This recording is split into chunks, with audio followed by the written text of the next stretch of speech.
312,000 new jobs and the Fed caves. What's wrong with this picture?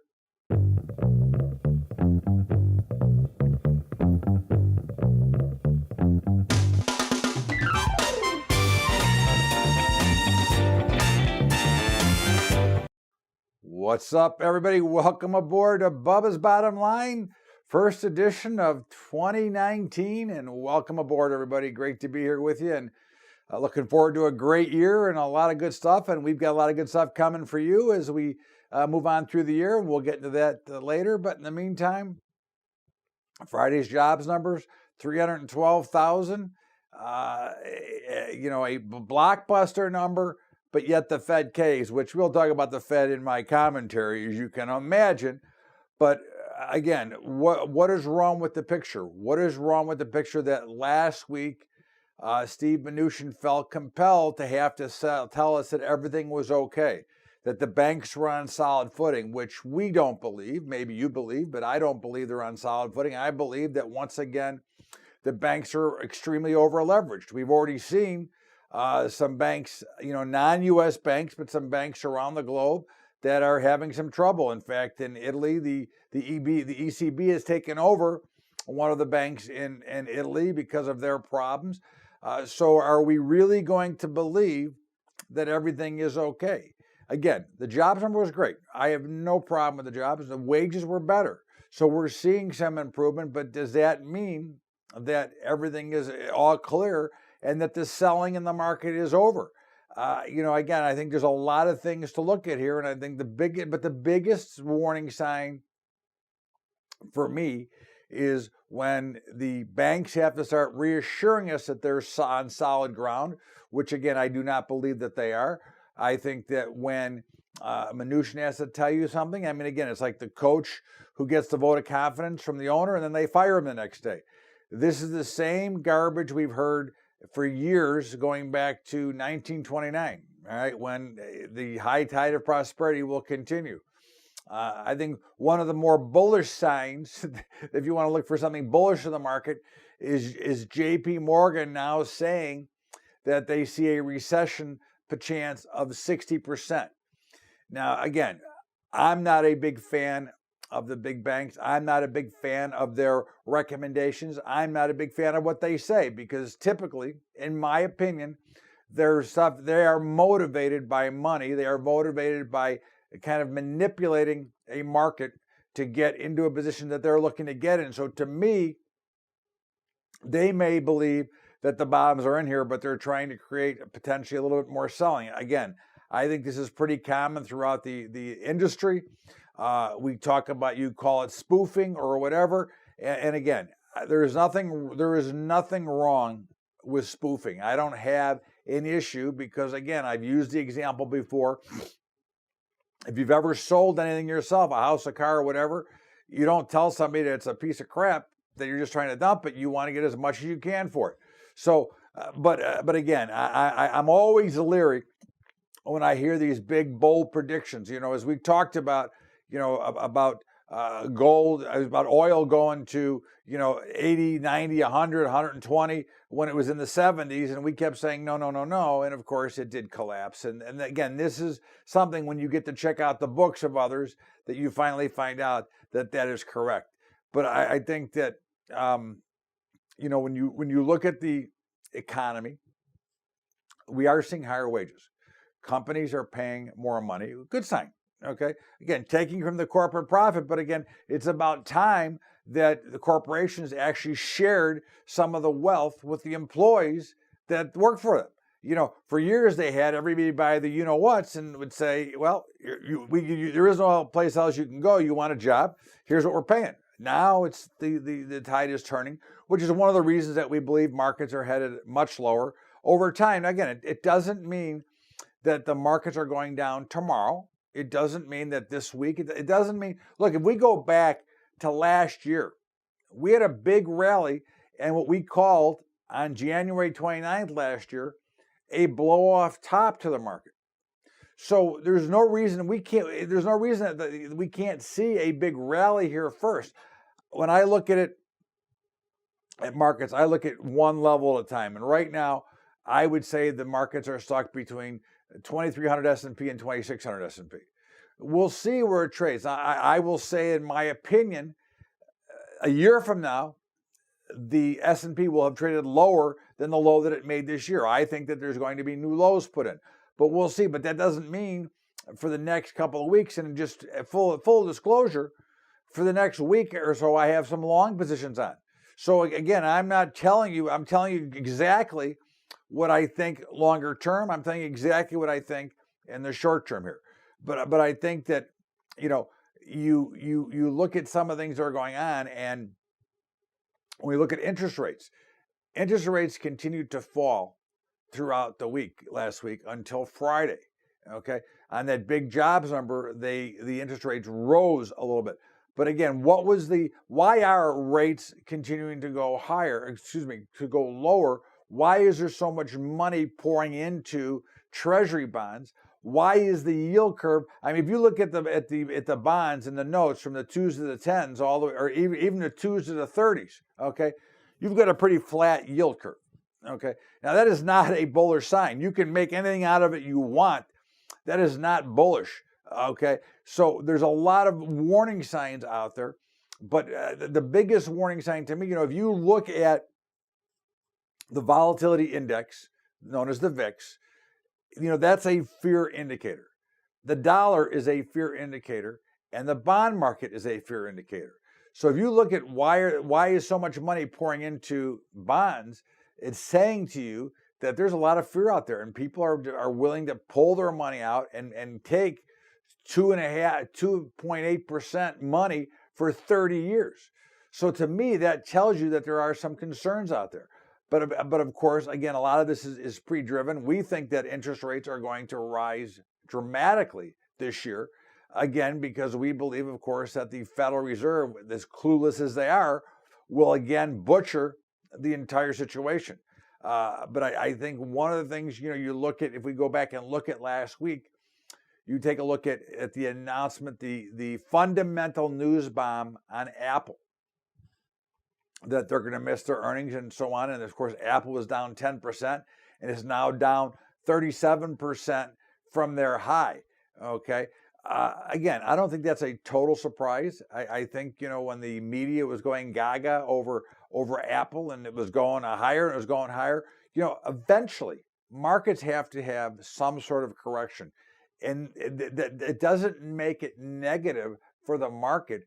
Eventually, they need to relieve themselves, because again, eventually the buyers run out or the sellers run out. So the markets are going to find some equilibrium.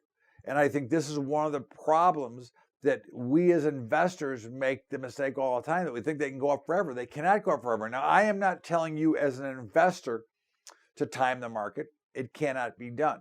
Okay. The only thing you can do is either you sit tight and you sit with it, or you hedge it, which is what we do, or you try to get in and out. But again, I think that you're always making a mistake to be sitting in cash, because again, if you look at the long haul of the market, and again, these are if you have solid companies, right?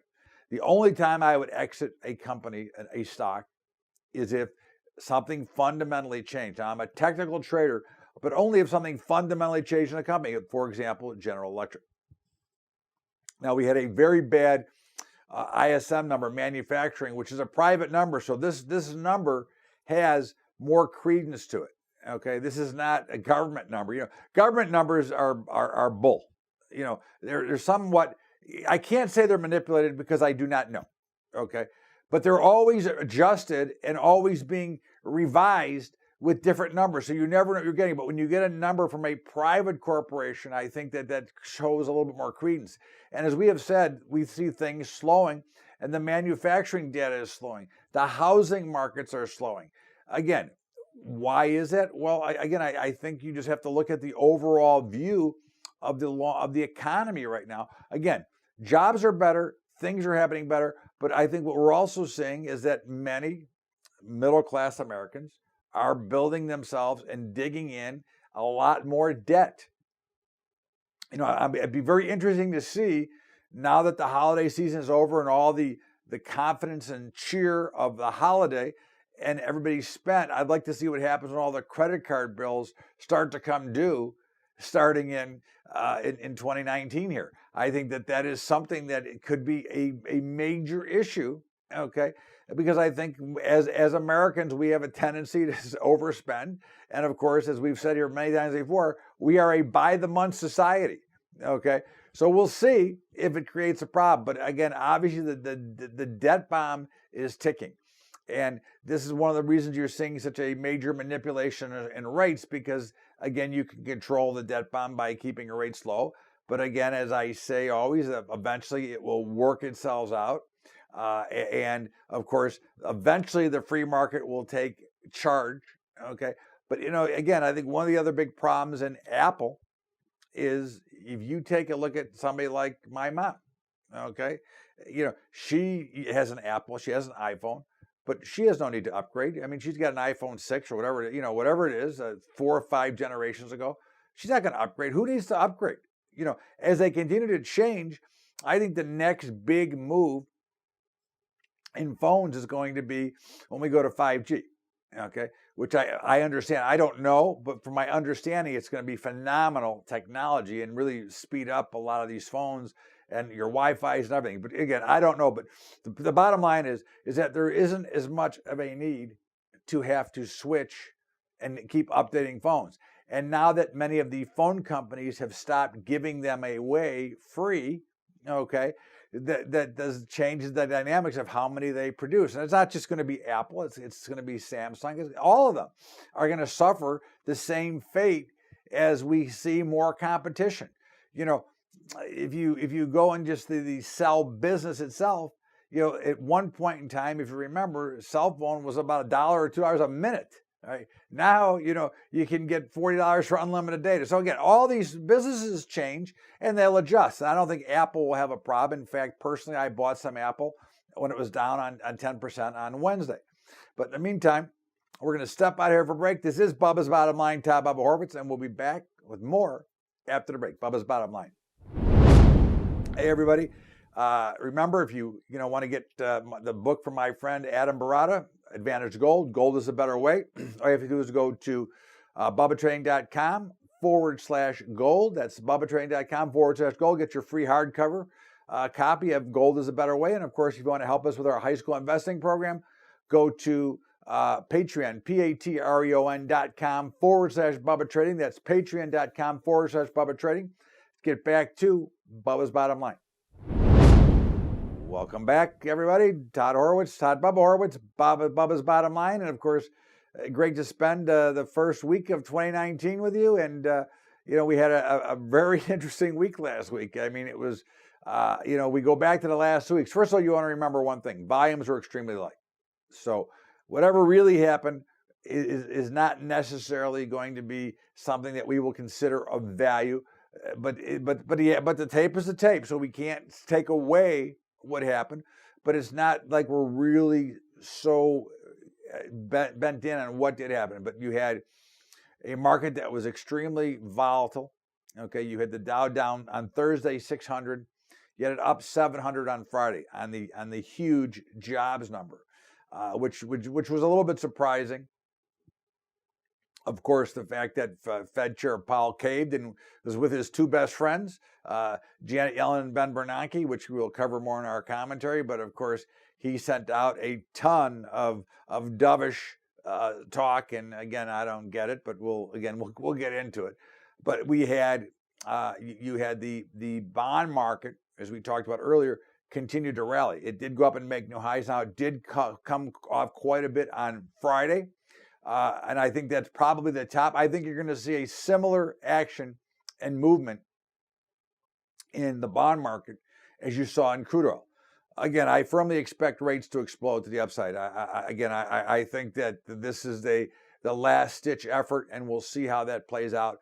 But I think it's something that you have to recognize and understand that the command and demand for money is going to push these markets higher, and no amount of manipulation and fear tactics from the president and from Mnuchin, who's trying to do things. I think none of that's eventually going to matter. I think eventually the free markets do what they always do. Okay, because eventually the free market will win out until then. But until then, we'll have to sit back and wait. You had oil had a little bit of a bounce. We got down to the 42s in oil. We closed the week around the 48 level. And again, you should never be surprised when the markets bounce from a certain level. Again, we said this earlier, they're not going straight down. I think we see oil going into the high 30s. That would be my target. Now, for those of you who use oil, okay, that need to hedge oil, certainly, as I've said, even starting at 50, I would hedge a little bit part of my position because, again, if you can define your usage costs when you're putting together your marketing plan, then you're putting yourself in a better position, so then you can assign cost to it. We can wait. We don't do it all. Again, I wouldn't just do it all randomly here. I would wait and see. But certainly, if I did 20% at 50 and did 20% at 45, I'd do another 20% at 40. And then once we get into the 30s, I would probably do it all. Again, that would be what I'd be looking for from that perspective. Gold hit our target of 1,300 and sold off a little bit. I think you look at 1,280 now as an opportunity to get back into gold. Again, I didn't sell, but I think that 1,380 is a place that we look to be a buyer. That was kind of the stability place on Friday. And I think you look for the next target in gold to be probably 1,340 to 1,350. I think there's a good chance that we might hit 1,400. I know everyone's telling me it's going to 5,000. I had somebody write me, it's going to 5,000, it's going to 10,000. Okay, but the first thing, it needs to get through 1,350. Well, actually, the first thing, it needs to get through 1,300. Okay, so you can tell me it's going to 5, it's going to 10. I mean, I'll tell you the Dow Jones someday will trade 100,000. Okay, when? Who knows? But at some point it will. I mean, again, the push up of the market will eventually get there. So, to make a ridiculous call of 5,000 gold now, okay, just to create a headline is ignorant. I mean, can it get there? 100%. Is it getting there? Well, I don't know. It's still got to, the high is 19 and change. So until it gets there, I don't have to worry about 5 to 10,000, right? So in the meantime, we saw a reasonable market, a reasonable action in the grain markets last week. We've been bullish grains, and of course, you saw them all come down to some support levels, and we're now all pushing. Corn and beans are pushing up against resistance. Okay, now again, I wouldn't be surprised if they continue to churn here. We're looking for a big first quarter in the grain markets, and wheat held the bottoms. But I think what you look for here is for opportunities to buy. I think this is really where we come down to. This is the opportunities that we look for, again, based on the technical, based on looking at a chart. To me, these are great opportunities to step in as they pull back. I'm not going to buy them here. I mean, I'm already in, but I'm not going to buy new here because we're up at the top. I think you wait for a little bit of a pullback, and that's what your opportunity is. You take a look at the meats, the protein complex, and of course, you see the same action. You had feeder cattle get to 150, which is our top side target. Now it's back down to 145, and which is our bottom. So here we'd be looking for a spot. If it holds the 143 to 145 level, we'll be looking to be a buyer. We thought that live cattle would make new highs. It did, and it's pulling back. We would look to be a buyer around 121. Hogs, as long as it holds 59 to 60, we're going to be buyers. And of course, all of those things happen based on the footprint that the market leaves. And again, I'm not saying that it always works, but that at least if you recognize and give yourself an opportunity, you will find that you have the best opportunity to succeed. Okay, the cryptocurrencies continue to kind of churn, but they're looking fine. Again, as much as everybody wants to bash them, and again, I'm not telling you to go take all your money and put it in there. I'm telling you the same thing I tell you every week or every other week, and that's treat it as a dinner and a movie type of speculation trade, that you're gambling a little bit, that you've got a chance. That's all I'm telling you right now, because it's really hard to identify which will survive out of them. But you can see by what's going on in the overall, in the general markets and what's going on with the currencies, that there is a real need and a real demand here, and it's only being held up by the central banks around the globe, by a lot of the people that have not been able to prepare themselves to get involved yet here. So I think that says to me that we look for some great opportunity in the crypto space. Again, you cannot go all in here. You have to wait until, right now there is not enough places to really protect and hedge yourself. So you can only go in here with very little bits of money. But again, little bits of money in a new idea, very similar to the internet, could be a dramatic payoff. So I think that that's something that you want to look at and should be looking for if you want to play in this space. And I don't recommend for anybody. I just tell you what I'm doing. And I think that gives you a better idea of just what I'm looking to do with the whole thing. And I think, there's a lot of things that I think are starting to crack throughout this government shutdown. I mean, for me, I hope they say I'd like them to say shut forever. Okay. Again, we've got this, this deep state crap going on. There's so many bad things that go on underneath the surface here. And I think this is one of the things that I have respect for the president. Okay. And that is simply that he is not a member of the deep state, in my opinion. In my opinion, he's a straight up guy that his interest lies in what's best for the United States of America. That's my opinion. Again, you can dispute with me if you want, but don't be a troll and don't waste your time with ridiculous comments, because to me it's a waste of time. Okay, I'm giving you my opinion. That's simply it, and I'm not interested in arguing with anybody about it. In the meantime, I want to know, when this is going to happen, and I think you're going to find a lot of things that are going to start to pop out here as we get more into the technology age. There's more information around, and there's ways to get it. And I think there's going to be some pretty big things going to come out this year. And I think you're going to find out that Jason Chaffetz wrote a book, The Deep State. I think that was just the tipping point. I think there's a lot more coming from that, and I think we're going to find out a lot of things that maybe we might find shocking as we go into it. But I really want to know is we talk about this almost every week. When the markets were down, there was outrage about the high frequency and algorithm trading. When the markets were up, I want to know, where's the outrage? How come nobody says or gets outraged when the markets go up with high frequency trading? I guess it's just a one-way deal. I find it always interesting, okay, that there's a lot of outrage when the market goes down. And I've heard reference to 1987. Well, fortunately, in 1987, I actually traded. I was on the floor in 1987. And it wasn't the program trading. It was the sheer panic of selling. And the only difference today between today and 1987 is A, we have circuit breakers, and B, everybody can push the button so fast at home, it changes the whole dynamics. It had nothing to do with the algorithms, the high frequency, the headlines. That's a crack. And this is going to be our step out for a break and come back with my commentary.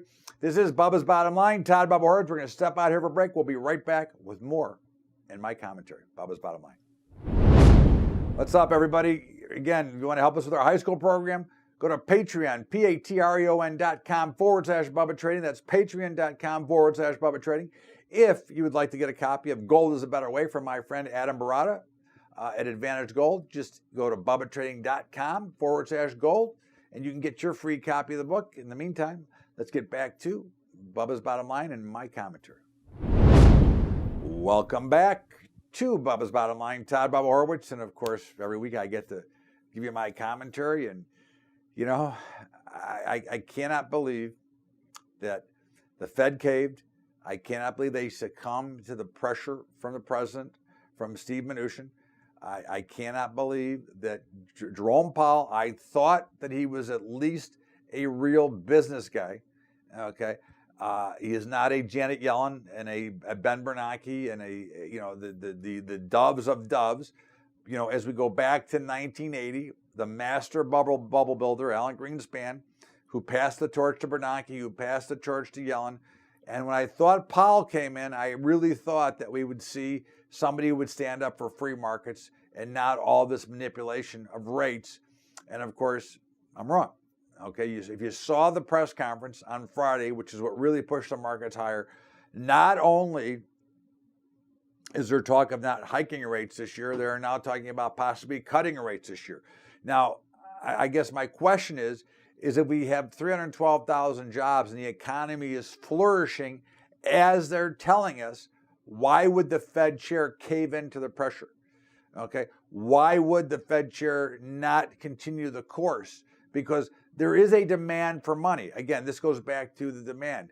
Right now, the peer-to-peer lenders are cleaning up because of they can borrow cheap and lend it high.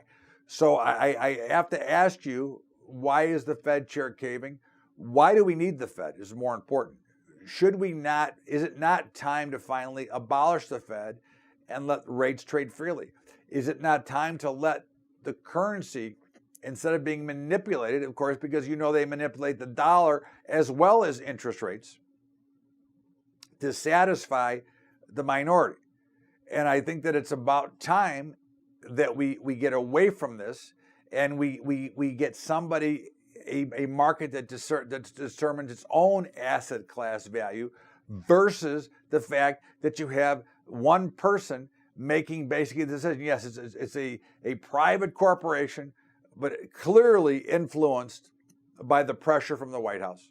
Okay, clearly. I mean, what changed so drastically from when everything was great and jobs only got better to changing it back? That does not make, at least in my mind, that does not make logical sense. Okay, so I think this should be perfect proof that it is time to end the Federal Reserve, because they are clueless, they do a lousy job, and they're going to blow this like everything else, because when you continue to try to kick the can down the road eventually ends. Okay, and then you get the big explosion. And all we're doing here is staving off the execution, because for some reason our Fed chair does not want to allow free markets to trade. He wants to continue to try to keep money, control the money, which is just destroying the value of the dollar, destroying what you have in your pocket. And to me, it makes absolutely no sense. This is Bubba's Bottom Line. Todd, Bubba Howritz, and of course, I got football today. You got the Bears, and you got the Bears and the Chargers. We actually like the Bears and the Chargers. In the meantime, have a great week, everybody. We'll see you tomorrow with Mondays with the Bubba's Daily Update on Monday. Have a great week, everybody. Thanks so much. We'll see you later.